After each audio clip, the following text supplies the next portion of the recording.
My husband asked me for a divorce because he didn't want a wife who didn't work while I was secretly making $500,000. Shortly after, he married my best friend, as if life was all set for them. But what he didn't know was that everything was about to turn against them in ways they never imagined. After not seeing him for a month, John just thrust a divorce lawyer's business card at me without even asking. "Are you okay, or how are you feeling?" he said. "Divorcing a wife who doesn't work? Pay me $1,000 a month as alimony. Sounds good. Take care." John chuckled as he said this, and standing beside him, Emily was wrapping her arm around his, wearing a similar smug expression. "Fine, let's divorce then." I said it so casually that John seemed a bit surprised, but he quickly shared his smile with Emily. "Good thing John isn't much of a thinker. It makes my plan easier to execute." After the divorce papers were approved, I decided to start my revenge plan on both of them. I would make them cry as a celebration of my recovery. My name is Sarah Wolf. I'm a 47-year-old illustrator, and I also work as a children's book author. I just love drawing. I have two childhood friends, John and Emily. They are important friends to me, and John was also my husband. It all started when John asked me out as I was heading to a different college after high school. I was surprised. I thought he was into Emily, but I couldn't say no to a confession from John, whom I had secretly liked. After some thought and consultation with Emily, I accepted John's proposal. Emily's behavior had been a bit problematic since our teens, but she was still a dear friend to both John and me. However, Emily had a tendency to snatch other people's boyfriends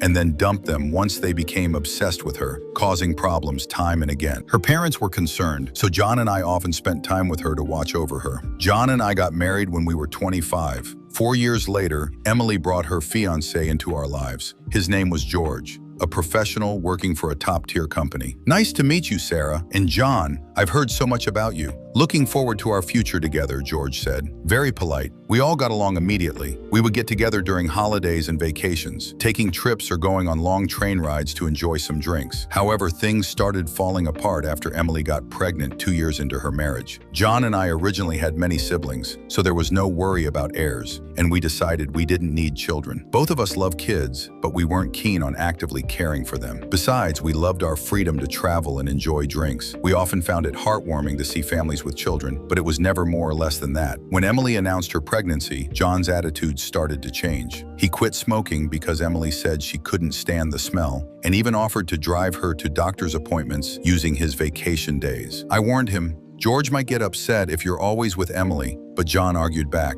"You have work, don't you? She's our childhood friend, and she's reaching out for help. You're heartless," I said. "I've been buying things and helping where I can, but going with her to the obstetrician is crossing the line." When I said that, John frowned and glared at me. "Why? Because Ellie wants it, right? She says she's anxious about the checkup. I can't just let her go alone," John said. "If she's anxious, all the more reason for George to go with her." "Right. If go with her every time, it's almost like you're the father of the baby in her belly." I snapped. "Jealous? You're not going to get pregnant anyway, so what's the problem?" John didn't take my concerns seriously. Instead started snapping at me, saying I was being annoying. We have hardly ever had a fight during our marriage, but things changed when Emily got pregnant. Our arguments increased, and that didn't change even after Emily gave birth. In fact, John started spending even more time with Emily and their child, Emma. But when Emma was 6, an incident occurred. It had to do with the attendees of Emma's graduation ceremonies. The day before the graduation, John suddenly started rummaging through the closet. "John, what are you doing?" "I have a meeting tomorrow," I asked. John's workplace had a casual dress code, but there was a rule to wear a suit during client meetings, so he always kept a few suits ready. But they were all thrown on the bed now? "Oh, no, just trying to decide what to wear for the graduation ceremony," John replied casually. "What, you're seriously thinking of attending the graduation?" "Yeah, George can't make it," Emily asked me, he responded. "Wait, that's absurd. No matter how you look at it." I raised my voice in disbelief. John's face turned sour immediately. I knew he occasionally picked Emma up from kindergarten, and I had done so myself when asked. Yet it was nonsensical for a childhood friend who wasn't even a biological parent to attend the graduation ceremony. "You still doubt me and Emily?" "I'm disappointed that you can't even help out," John said. "That's not the point. Anyway, I'm attending the graduation tomorrow, so iron a shirt properly," John said, ending the conversation abruptly and heading to the bedroom. I had no choice but to call Emily. "Hello, Emily? About tomorrow?"